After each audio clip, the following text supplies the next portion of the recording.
Oi, pessoal, seguimos firmes na nossa segunda semana de aulas do Código 100, tá bom? Hoje nós vamos conversar um pouco sobre duas resoluções super importantes de 2024.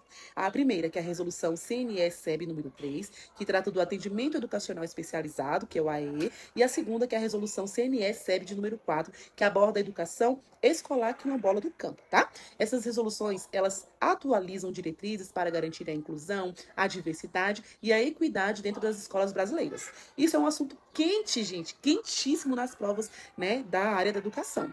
Vou falar um pouco sobre as questões, tá, gente, dessa vez. Na questão 31, fala sobre, né, o atendimento educacional especializado, o AE. E segundo essa resolução, CNE-SEB número 3 de 2024, ela diz que o AE não substitui o ensino regular. Ele complementa e suplementa o processo de escolarização. Ou seja, em outras palavras, o estudante da educação especial continua frequentando a sala de aula comum e, no contraturno, recebe o AEE para desenvolver a sua autonomia, sua comunicação e a sua participação social. Esse atendimento deve estar previsto no PPP da escola, gente, que é o projeto político pedagógico, tá? E a questão 32, gente, o que ela fala, né? Ela trata da identificação dos estudantes com deficiência, com transtornos globais do desenvolvimento ou outras habilidades, tá bom? Ou superdotação. Essa resolução, número 3, reforça que a identificação deve ser contínua, pedagógica e colaborativa, feita pelas escolas com base em observações, registros e práticas avaliativas. E não depende apenas do laudo médico, né, gente?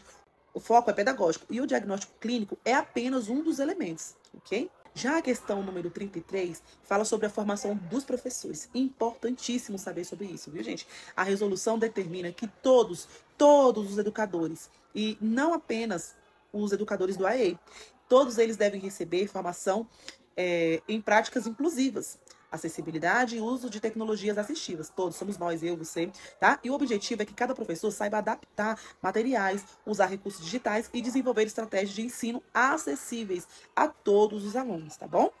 A questão 34 já entra na resolução CNE-SEB 4 de 2024, né, gente? Que fala da educação escolar do campo e quilombola. Segundo essa norma, os currículos devem ser contextualizados, tem que fazer sentido, né, gente? Tem que ser contextualizado aos saberes locais, respeitando as práticas culturais, linguísticas, ambientais e agrícolas dessa comunidade. A ideia é valorizar o território e as experiências do aluno, sem impor um modelo urbano, seja como verdade absoluta, que muitas vezes nós tentamos fazer. E isso é errado, tá? Na questão 35, podemos ver que a gestão escolar nas escolas quilombolas, né, elas são muito importantes. E essa resolução destaca que a gestão deve ser participativa, com diálogo entre a escola, comunidade e lideranças locais. Isso fortalece a autonomia e o protagonismo das comunidades na construção do seu projeto educativo, tá? Ou seja, tem que ter um diálogo constante, tá bom? E a questão 36, ela vem abordando os materiais didáticos, né? E nós precisamos saber que eles devem ser contextualizados também, cultural e linguisticamente, refletindo a identidade, as histórias e as tradições das comunidades do campo e quilombolas. Nada de copiar material urbano, o conteúdo deve dialogar com a realidade local, respeitando o modo de vida e os saberes tradicionais, ou seja, a gente tem que fazer sentido para a criança, né, aquilo que a gente vai estar utilizando como material, né, escolar para ele, né? Na questão 37, tem uma fala sobre as políticas de permanência escolar das zonas rurais. A resolução número 4 orienta que o sistema de ensino implemente políticas de alimentação escolar adequada, transporte seguro, infraestrutura e incentivos socioeconômicos que garantem o acesso e a permanência dos alunos. O foco é combater o abandono escolar, né, que nós vamos constantemente, e assegurar a igualdade de condições, tá?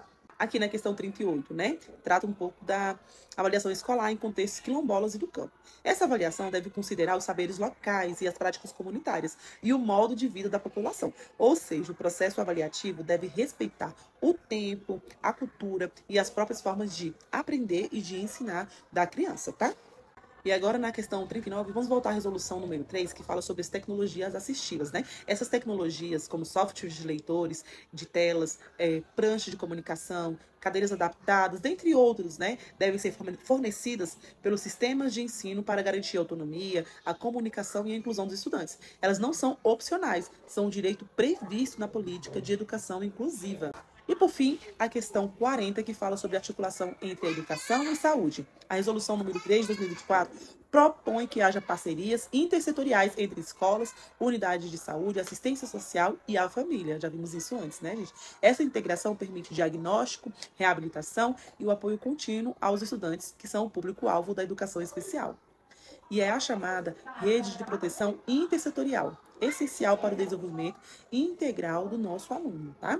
Então, gente, o que vemos nessas resoluções é uma ampliação do olhar sobre a inclusão, a diversidade, a justiça social na educação, tá bom?